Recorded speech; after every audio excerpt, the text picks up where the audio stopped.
Hello दोस्तों, हमारे channel मज़ेदार हिंदी स्टोरी में आपका बहुत बहुत स्वागत है। कहानी पसंद आए तो चैनल को सब्सक्राइब जरूर करें। कॉलेज का पहला दिन था। सभी के सामने नए नए चेहरे थे। सभी लोग इन्हीं नए चेहरों से अपनी पहचान बनाने में लगे थे।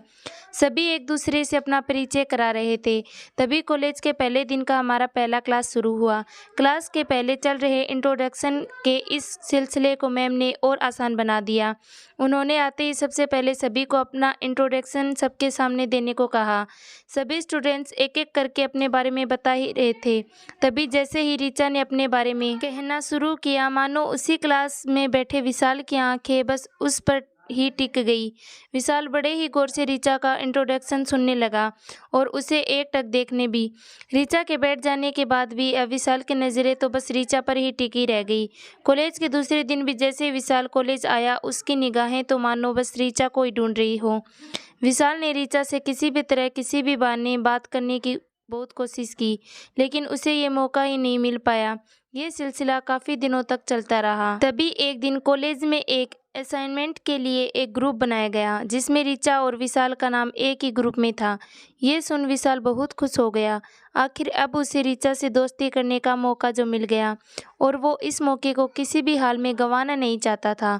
और हुआ भी ऐसा ही। साथ असाइनमेंट बनाते हुए ऋचा और विशाल में बातचीत शुरू हो गई और फिर देखते ही देखते दोस्ती भी हो गई।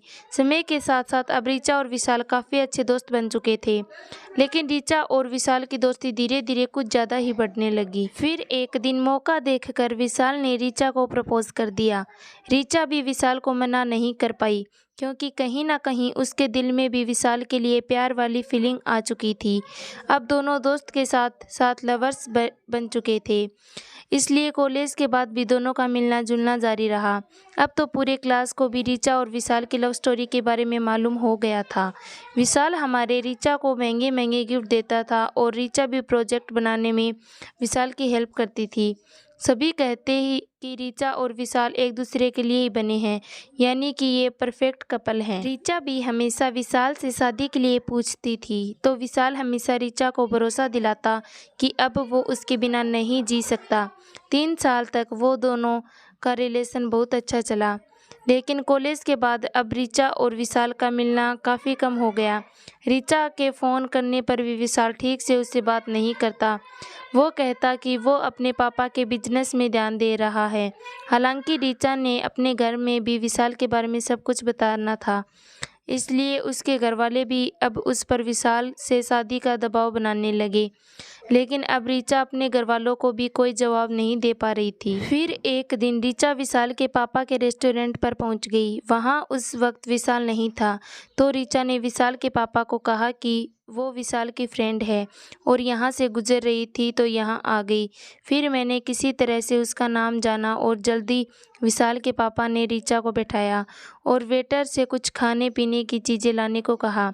दोनों बैठकर बातें करने लगे कि तभी विशाल के पापा ने कहा कि बेटा, तुम आ रही हो ना विशाल की शादी में। ये सुन तो मानो ऋचा को अपने कानों पर विश्वास ही नहीं हुआ। उसने फिर से पूछा तो उन्होंने कहा कि हाँ, विशाल की शादी है अगले महीने और उसी की को तैयारी में लगा है। बहुत खुश है वो आखिर अपनी पसंद की लड़की से जो शादी कर रहा है। दोनों स्कूल टाइम से ही एक दूसरे को जानते हैं। ये सुन अब ऋचा बिल्कुल निशब्द हो गई और वहाँ से निकल पड़ी। घर आकर ऋचा सीधे अपने कमरे में गई और खुद को कमरे में बंद कर घंटों रोई। ऋचा ने अपने माँ और पापा को इस विषय में बताया तो उन्होंने ऋचा को किसी तरह समझाया कि ज़िंदगी में अब तुम्हें आगे बढ़ना चाहिए और भविष्य के बारे में सोचना चाहिए। तो गुजर गया वो गुजर गया, अब उसके बारे में सोचकर अपनी आगे की ज़िंदगी खराब मत करो। लेकिन ऋचा अभी भी विशाल को भुला नहीं पाई और रोज़ रात को रोते हुए अपने दिल को दिलासा देते हुए कहती है, तो क्या हुआ जो एक दिल टूट गया। दोस्तों, कहानी पसंद आई हो तो वीडियो को लाइक, शेयर एंड सब्सक्राइब ज़रूर करें। Thanks for watching.